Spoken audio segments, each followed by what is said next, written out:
I'm working on the trim on the Wilga, on DRACO, and I've made a new rudder trim tab. It's never had rudder trim. And this is my servo and my screws. So what I like to do, it seems like something simple, but you know, I'll just show you.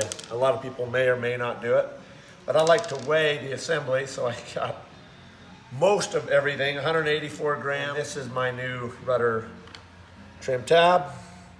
Got 155 grams. What's great is they're pretty close.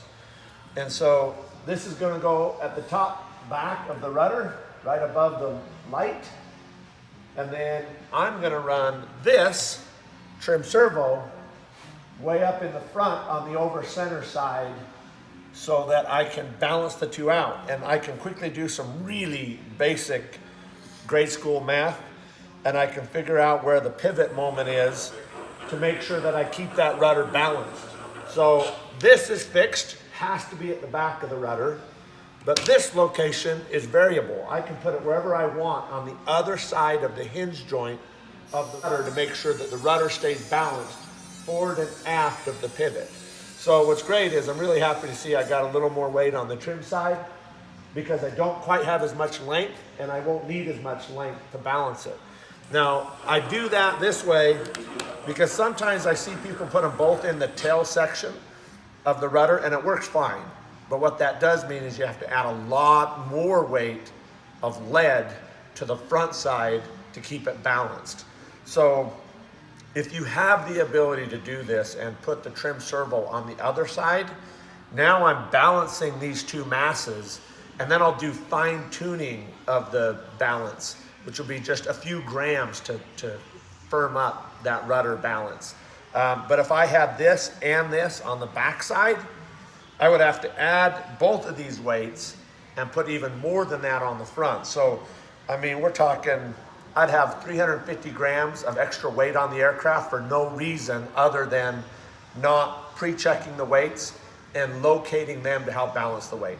Hope that makes sense, but I got 3 trim systems to put on. I'll get back to work.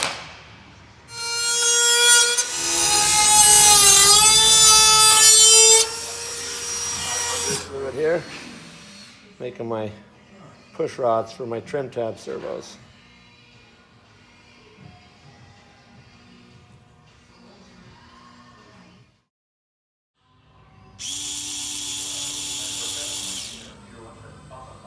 All right, I've got it all done. This wire is ran all the way through the aircraft, tied all the way down, and this is what's for the panel. So I'll make sure I've got everything wired up right. And you always want to make sure you check the throw. You want the trim servo to bottom out first, so I'm going to go till the motor stops. Now that the motor's gone max throw, I got no binding, no metals trying to pull itself off. That is locked on, so we're good to go. I like it. I'm gonna put it right at neutral since I've checked full throw both directions. That way I can set the Garmin up as that is my central point right there. We're done. All right, so I'm gonna be building extensions on my ailerons and flaps. I'll just draw how I've gotta do it. On the back of my elevator, if this is the shape of the elevator, this is the back and the point, this is the front, I'm extending right here. But if I just were to split this and insert a piece of metal right there, this wouldn't have a lot of strength to it. You can get away with it if you're doing a small extension, which I've done.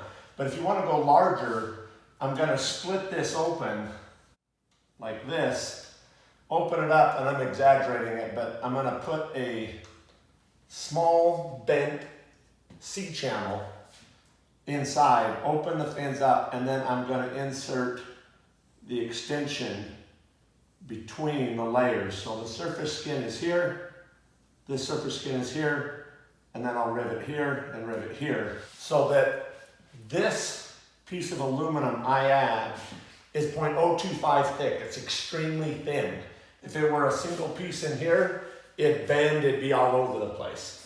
But where it's 025 and it's folded in half, and then I open it up and put it around a small C channel, I can insert it, reattach the original skins, and this line carries to the new shape because I've opened it, rather than an exaggeration of this one would be, it would come down like that and extend like that. We want this line to now carry and create a new shape to the elevator.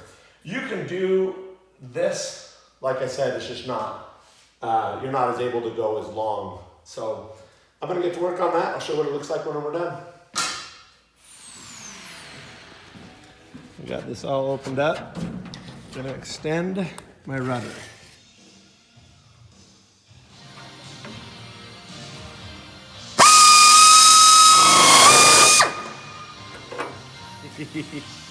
I like cutting holes. Right there in the middle is the trim tab that was on the plane. It kind of just stuck out. So I'm adding more elevator while also kind of lining that up so it looks better. So right there I'll be adding 2 inches of elevator all the way across till it meets the trim tab, 2 inches over there. All right, I'm at the tail end, just wrapping this up. Here's the finished rudder and elevator. It's even painted, so I've got to pull them off and now balance them. I've got them mostly balanced, but I'll tighten it up off the plane. Right here, if you look in close, you can see the C channel I bent and installed in the back of the elevator. The 025 aluminum, when bent and over the C channel, is extremely strong. We're all done. I wish I could go fly.